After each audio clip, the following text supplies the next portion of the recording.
ఆధ్యాత్మిక అభిలాషకులు ఆత్మస్వరూపుల సుశేషంలోకి స్వాగతం, సుస్వాగతం. భగవంతుని నమ్మిన వారిదే పై చేయి అనే అంశాన్ని విశ్లేషిస్తున్నాం.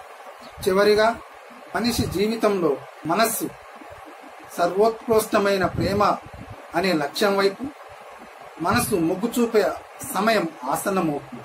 అప్పుడు అనంతమైన ఆనందమైన స్థితి అనుభవంలోకి వస్తుంది.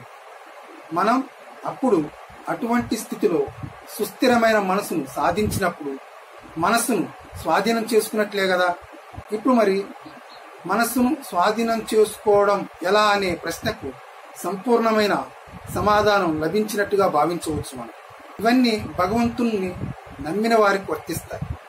ఒకవేళ మీరు భగవంతుని నమ్మకపోతే, దేవుణ్ణి నమ్మకపోతే, కనీసం మిమ్మల్నైనా మీరు నమ్మండి. మీ సంకల్ప శక్తిని నమ్మండి.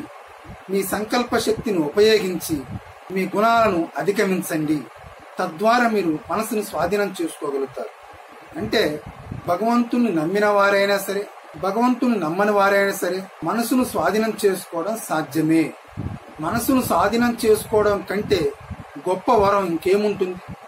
అందుకనే మనస్సును స్వాధీనం చేసుకోవడానికి మన సర్వశక్తులు ఒడ్డించి ప్రయత్నం చేయాలి. మనల్ని ధన్యతమ స్థితికి తీసుకువెళ్ళగలిగేది స్వాధీనంలో ఉన్న మనసు మాత్రమే.